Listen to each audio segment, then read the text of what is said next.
The air in the Charleston drawing room was thick with the scent of old money and magnolias. Antique lamps cast a soft, forgiving glow on the faces of Arthur Bennett's oldest friends and family, their crystal glasses clinking in polite celebration of his 70th birthday. From her position near the grand mahogany bookshelf, his daughter, Alara, watched him hold court. He was the picture of Southern grace, a beloved patriarch basking in the respect he had spent a lifetime cultivating. Then, the soft jazz music humming from the built-in speakers abruptly stopped. A stark, sterile silence fell over the room, broken a moment later by that same voice, Arthur's voice, but stripped of its warmth, laced with a cruel, conspiratorial arrogance. She never suspected a thing. The recording of his voice echoed, unnaturally clear. The gambling story was perfect. Gullible girl. Always believed anything her dear old dad told her. A collective gasp rippled through the crowd. Arthur's face went white. Every last dollar, the $401K, her mother's jewelry, all of it sent to Michael, of course. She even sold the damn house. The sound of a glass shattering was the only punctuation to the horrific confession. Arthur stared at the shards at his feet, his hands trembling violently. Every eye in the room, once filled with admiration, was now fixed on him with a mixture of shock and disgust. But Alara's gaze was the heaviest. She didn't move. She didn't speak. She simply watched the father she once adored break apart. How did it come to this? How could a daughter who had once worshipped the ground he walked on become the architect of his spectacular ruin? The architecture of that ruin was built not with stones of hatred, but with the mortar of a desperate, blinding love. It began a year ago, on a Tuesday that smelled of impending rain. Arthur had appeared on her doorstep unannounced, a ghost of the man she knew. His usually immaculate suit was wrinkled, his silver hair was uncombed, and he couldn't meet her eyes. He sat at her kitchen table, a porcelain cup trembling in his hand, and confessed. The words came out in a torrent of practiced shame, gambling, debts, dangerous men. He painted a vivid picture of a sickness, an addiction that had taken root in the loneliness after her mother's passing. He looked so broken, so utterly defeated that Alara's heart fractured in sympathy. There was no room for suspicion, only a primal, aching need to save the hero of her childhood. The next morning, she sat before her laptop, her own future condensed into a number on a screen. $75.34128. A decade of diligent saving, her entire $401K, the safety net she had so carefully woven for herself. With a steady hand, she clicked through the warnings of penalties and taxes, liquidating every last cent. It wasn't a choice, it was a duty. He was her father. When she handed him the cashier's check, the look of relief in his watery eyes felt like absolution.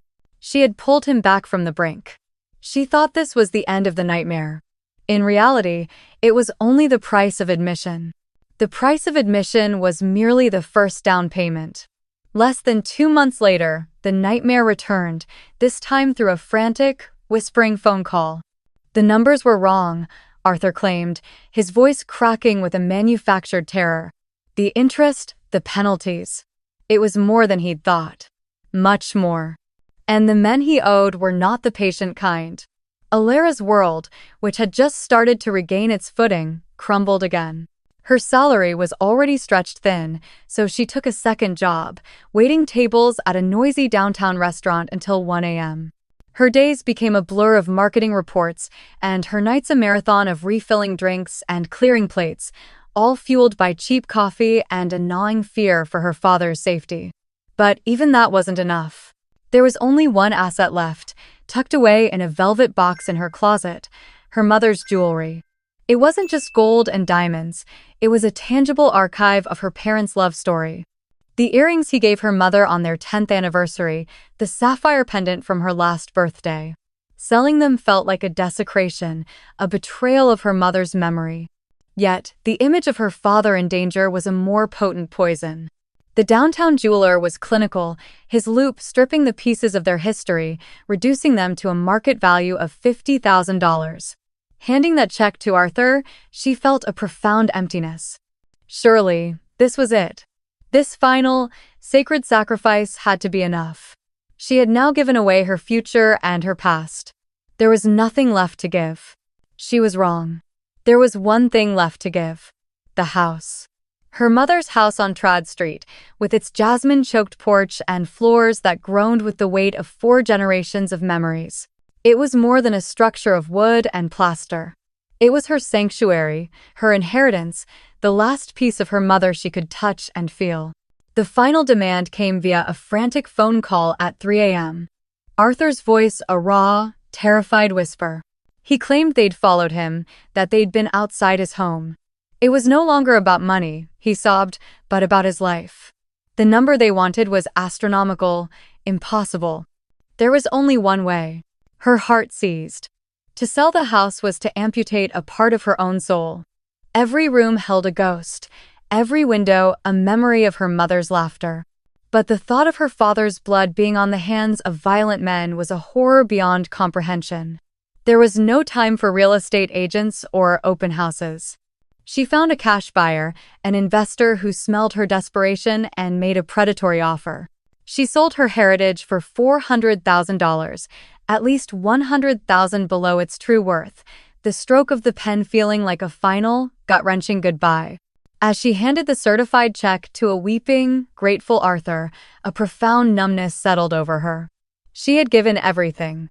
Now, he was finally safe. She moved into a sterile, soulless apartment across town, expecting to see a man reborn from his ashes. But the man she saw in the following weeks was not grateful. He was cagey, secretive, and something was terribly wrong. The wrongness was not a sudden storm, but a slow, creeping fog. In the weeks after she sold her house, Elora expected to find a father transformed by gratitude, a man fragile but free, ready to begin the slow process of healing. Instead, she found a stranger. The broken, terrified man who had wept in her kitchen was gone, replaced by someone distant, irritable, and frustratingly opaque. When she tried to talk about the future, about getting him help or creating a budget, he would wave a dismissive hand. "It's over, Elora. Let's not dwell on it." There was no relief in his eyes, only a guarded tension. He guarded his phone like a state secret, often ending calls abruptly the moment she entered the room, his voice dropping to a conspiratorial whisper. The relief she had paid for with the soul of her home never materialized. In its place, a low hum of anxiety began to resonate in her chest.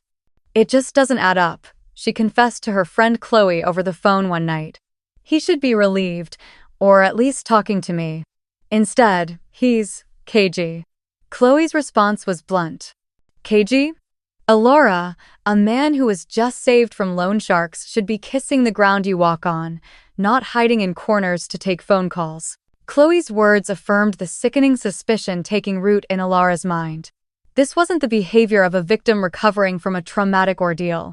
It was the behavior of a man still actively managing a secret. And for the first time, a truly terrifying question surfaced. What if the crisis wasn't over at all? That question became an obsession, a key turning in the lock of her long-held denial. The opportunity to find an answer came unexpectedly a week later. Arthur was at her new apartment, complaining that he couldn't get his laptop to sync with his new wireless printer. He handed it to her, the familiar weight of it feeling alien and menacing in her hands. As she clicked through settings, he went to the kitchen to make coffee, leaving his email inbox open on the screen. For a moment, she froze. A line of privacy, once sacred and unthinkable to cross, was now just a flickering cursor. But the memory of her mother's empty jewelry box and the ghost of her old home pushed her forward. Her hands trembled as she typed debt and payment into the search bar. Nothing. Loan. Nothing. Frustrated, she tried a different approach. She searched for the exact dollar amount from the sale of the house. One email instantly appeared. It was a wire transfer confirmation from his bank, dated the day after she had given him the check. Her blood ran cold as she read the details. Amount: $400,000. Recipient: Oak Creek Properties, LLC. She had just enough time to snap a photo with her phone before Arthur returned, coffee mug in hand, completely oblivious. Oak Creek Properties. It wasn't the name of a Vegas casino or a back alley enforcer. It sounded sterile, corporate, legitimate. And that was somehow more terrifying. Her father wasn't just paying off thugs, he was in business with a company. Was he being blackmailed, or was this a scam far more sophisticated than she could ever have imagined? The rabbit hole of that sophisticated scam opened up on Chloe's laptop screen later that night. Fueled by coffee and a shared, nervous energy, they plunged into the digital depths of Oak Creek Properties. Chloe, a paralegal with a knack for unearthing corporate secrets, navigated the search with grim efficiency. Within an hour, they had a clear picture. Oak Creek Properties was a registered LLC based in Austin, Texas. It was a boutique real estate firm specializing in managing luxury rentals and facilitating private sales in the city's most affluent neighborhoods. Its website was slick, professional, and featured glossy photos of sprawling, multi-million-dollar homes. It looked nothing like a front for a violent criminal enterprise. As Alora stared at the images of pristine swimming pools and manicured lawns, a new, more plausible narrative began to form in her mind, a narrative she desperately wanted to believe. "It's an investment scam," she whispered, the theory solidifying as she spoke it aloud. He got conned. He poured his money into a fraudulent real estate deal, lost it all, and was too ashamed to tell me the truth. The gambling story was a lie, but it was a cover for his humiliation. In this version of events, her father was no longer a willing monster, but a foolish victim. He had betrayed her, yes, but out of weakness and fear, not malice. He was being manipulated by white-collar criminals far smarter than him. A wave of misguided relief washed over her. A fool was still her father. A fool was someone she could still save. But Chloe, ever the voice of reason, wasn't buying the fragile narrative Alora was selling herself. She leaned back from the laptop, her brow furrowed in skepticism, and began to methodically dismantle Alora's theory. "It doesn't track, Alora," she said, her tone gentle but firm. "Professional con artists don't operate with this much public legitimacy. They use shell corporations and untraceable accounts, not slick websites with staff photos. And why the installments? If they were going to scam him, they'd have taken all the money at once." Alora tried to argue, offering weak defenses about shame and fear, but Chloe cut through the noise. "Think about his behavior. Is he acting like a man who's terrified of a powerful organization? Or is he acting like a man who's afraid you'll find out his secret?" The question landed like a punch to the gut. Victims act scared. Liars act cagey. Her father was acting like a liar. "Okay," Alora whispered, the last of her denial evaporating into a cold dread. "What do we do?" Chloe's focus sharpened. "We forget the company for a minute and find the endpoint. The money went to Oak Creek, but for what? A property? A service? Who is the ultimate beneficiary?"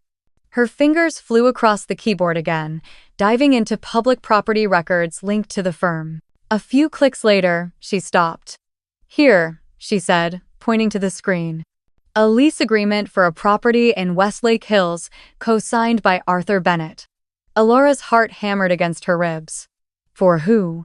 Chloe read the name aloud, and it hung in the air between them, charged with a terrifying significance.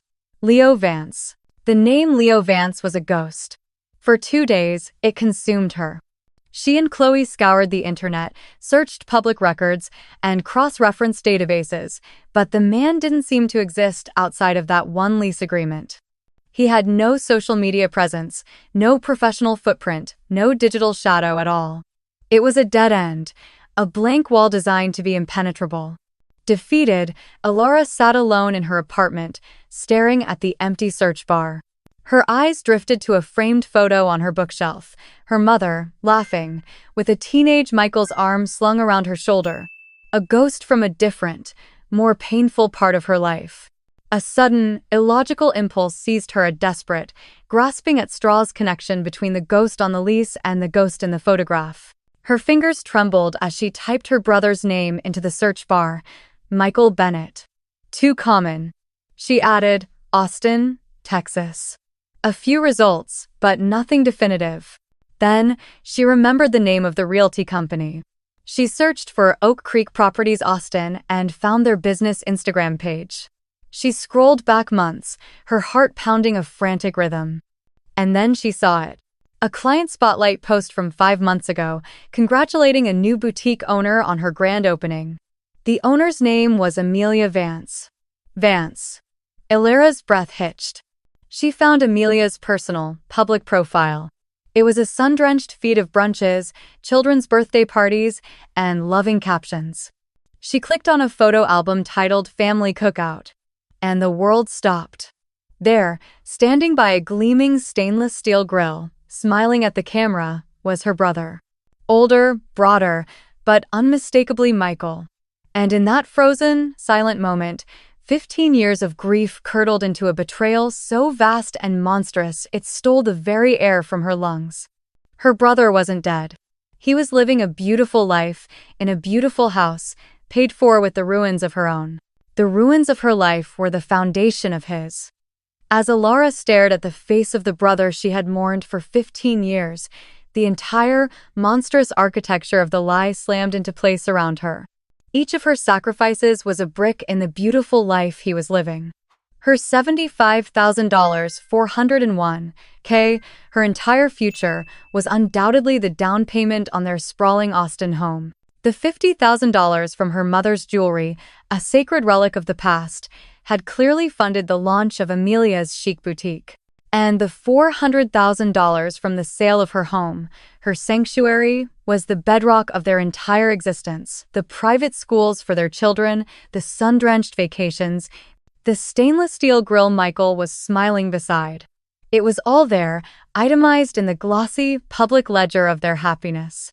The image of her father's face, contorted with practiced shame, flashed in her mind. It was all a performance. A masterful, cruel, and unforgivable performance. His trembling hands, his tear-filled eyes, his whispered, terrified phone calls, all a meticulously crafted fiction. She could now picture him hanging up the phone with her, his face instantly clearing, before calmly dialing his living son to tell him another payment was on its way. He hadn't just lied to her, he had weaponized her love, her grief, and her devotion, turning the very best parts of her into the tools of her own destruction. The tears she thought would come never did. In the hollowed-out cavern of her chest, something else began to form, a cold, heavy, and perfectly calm resolve. The grieving was over. The reckoning was about to begin. The reckoning began not with a storm of righteous fury, but with the quiet, meticulous clarity of a chess master planning her final moves. The first person she called was Chloe, her voice on the phone devoid of any emotion as she laid out the impossible truth. Chloe's reaction was everything. Illyra's was not a torrent of raw, furious disbelief. They let you mourn him? For 15 years? Illyra, this is a level of evil I can't even comprehend. Chloe's outrage was a validating fire, hardening Illyra's resolve into something unbreakable. Seated in her small apartment, which now felt less like a home and more like a war room, Illyra shook her head. This isn't about the money anymore, Chloe. Getting it back wouldn't even begin to cover the cost. Her eyes were fixed on the picture of her brother, not with sadness, but with a chillingly analytical gaze. My father took my past, my present, and my future to build Michael a perfect life. A perfect lie. The only justice is to take that life away from them. The goal of her plan was not simply to expose them. It was to achieve a perfect, symmetrical ruin. He used my love as his weapon, she explained, her voice as calm and sharp as splintered ice. So I will use his pride in his perfect son and his pride in his own cleverness as mine. To craft the perfect trap, however, she needed to understand the original sin. Why? Why fake her brother's death in the first place? The answer, she knew, must be buried in the past, and she had a sudden, cold certainty that it was infinitely worse than the lie she had just uncovered. The answer was waiting for her not online, but in the stale, ghost-filled air of her father's attic. Under the guise of retrieving some forgotten family photo albums, a pretext he accepted with a patronizing smile, she gained access to the house she no longer recognized as a home. In a corner, under a dusty canvas sheet, was a box of her father's old things. Inside, Beneath faded university degrees and photographs, she found a thin leather folio containing drafts of letters. They were written in his elegant, familiar script, all dated within the weeks following her mother's death 15 years ago. They were addressed to a criminal defense attorney. As Alara read, the floor seemed to drop away beneath her. Michael was at the wheel, one letter began. He had been drinking. It was a foolish teenage mistake, but a manslaughter charge would be the end of his life before it even began. Her vision tunneled. Another page detailed the plan.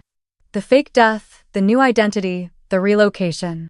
It was all there, a step-by-step guide to covering up a crime. Her mother hadn't just died in a tragic accident. She had been killed by her own son's recklessness.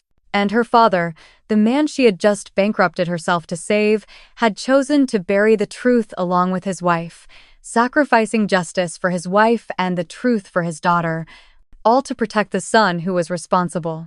The last vestige of the loving daughter she once was died in that dusty attic. The woman who walked down the stairs did not have a father or a brother. She had only targets, and her objective was no longer justice. It was annihilation.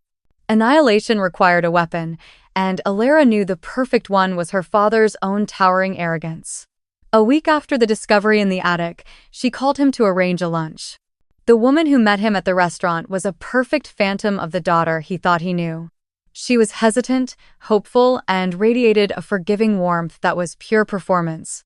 Over coffee, she spun a meticulous lie, telling him a distant great-aunt had passed away, leaving her a modest but life-changing inheritance of $100,000. Then, looking him directly in the eye, she delivered the master stroke, playing on the ego of the man who had ruined her. "Dad, I want you to help me invest it. I know things have been hard, but you're still the smartest businessman I know. This could be a chance for us to rebuild." The bait was irresistible. A flicker of pure, undisguised greed flashed in his eyes before he masked it with a veneer of paternal wisdom. He patted her hand, his expression dripping with condescension. "Alara, that's the smartest thing you could do. Of course, I'll help you. I have the perfect venture in mind."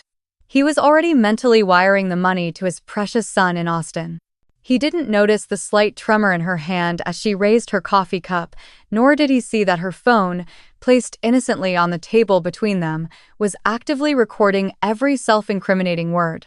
He left that lunch feeling powerful and victorious, believing his foolish, loving daughter was still his to command. He had just willingly placed his head in the noose she had so carefully prepared. Now, all she had to do was arrange the execution. The execution was scheduled for a Saturday evening, disguised as a celebration. Arthur's 70th birthday party was an intimate affair held in the grand drawing room of a historic Charleston hotel, filled with the very people whose respect he valued more than anything. Alara moved through the room with a serene smile, accepting condolences for her family's recent hardships, while her heart beat with the slow, steady rhythm of a metronome counting down to 0. After the main course, she stood, tapping her glass for a toast. All eyes turned to her. "I'd like to thank you all for being the pillars of my father's life," she began, her voice sweet and clear. "He's been through so much, but his strength is an inspiration. In fact, he's already helping me invest a small inheritance to get our family back on its feet." She smiled at her father, who beamed with pride. "His advice was so brilliant, I had to record it to remember it all." Before he could react, she connected her phone to the room's speaker system. His voice filled the air, first condescendingly describing Alara's little windfall. It then cut to a recording of a phone call. "Another $100,000 is coming your way, son." She fell for it completely. A shocked murmur rippled through the guests. But the final cut was the killing blow, a confession she had coaxed from him days earlier under the pretense of seeking closure. His voice, heavy with self-justification, spoke the unforgivable truth. "It was the only way to save your brother from a manslaughter charge after the accident. Your mother would have understood that Michael's future was more important." A glass shattered. Silence, absolute and suffocating, fell upon the room. And in that silence, Arthur Bennett finally looked at his daughter, and he didn't see a victim. He saw the architect of his end, her face a mask of perfect, placid judgment. In her calm, placid expression, Arthur saw the horrifying reflection of his own creation. The silence in the room stretched for a moment longer before it was broken not by shouting, but by the quiet, deliberate sounds of his life ending. Chairs scraped against the floor as old friends stood and walked out without a word. Business partners, whose trust he had cultivated for decades, looked at him with open disgust before turning their backs. His entire social world, the very architecture of his identity, collapsed into rubble in less than 5 minutes. What he didn't know was that the destruction was happening on 2 fronts. At that very moment, 1,200 miles away in Austin, his daughter-in-law Amelia was opening a package Alara had sent, containing a copy of the recording and a detailed account of the 15 years of lies that had funded her perfect life. The crushing realization hit Arthur all at once. The inheritance, the lunch, Alara's sudden forgiveness, it was all a meticulously laid trap. His downfall wasn't an attack from an enemy, it was a self-destruct sequence initiated by his own greed and arrogance. If he hadn't tried to grab that last $100,000, if he hadn't so thoroughly underestimated the daughter he dismissed as a gullible fool, he might have been safe. He looked across the now empty room at Alara, who was calmly collecting her coat. In that instant, he understood. He hadn't just lost his reputation. By exposing the truth to ruin her, he had also destroyed Michael, the very person he had ruined her to protect. He had sacrificed everything for nothing.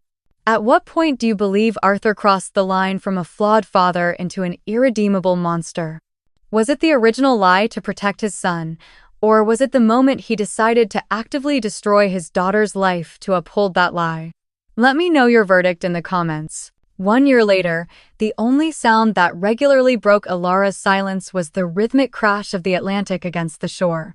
She lived in a small, weathered cottage 2 hours down the coast from Charleston, a city that now felt like part of a stranger's life. Through a series of ruthless civil lawsuits, she had managed to claw back a significant portion of her money, not enough to buy back her old life, but more than enough to build a new one. She never spoke to her father again. She had heard through the grapevine that he was a recluse, a ghost haunting the ruins of his own reputation. Michael, after a lengthy legal battle, was facing the consequences of that 15-year-old crime, his own perfect life dismantled with the same precision she had once reserved for marketing campaigns. Chloe would visit on weekends, bringing wine and laughter that felt like a temporary visit from a foreign country. They would sit on the porch, and Chloe would often ask if it was worth it. Alara's answer was always the same. It wasn't a question of worth, it was a question of necessity. The revenge had not brought her joy. It had not filled the hollow spaces carved out by the betrayal. Instead, it had brought a profound, unshakable silence. The constant, gnawing anxiety was gone, replaced by a quiet solitude. The woman she had to become to orchestrate that downfall, the cold, meticulous strategist, had not simply vanished once the war was won. That woman was now a part of her, a core of steel forged in the fires of deceit. She didn't regret what she had done. Regret was a luxury for people who still had something left to lose. She had simply survived, and the lesson she carried was a heavy one. That the deepest betrayals don't just steal your future, they force you to execute your own past. And some ghosts can only be laid to rest by the fires of a scorched earth.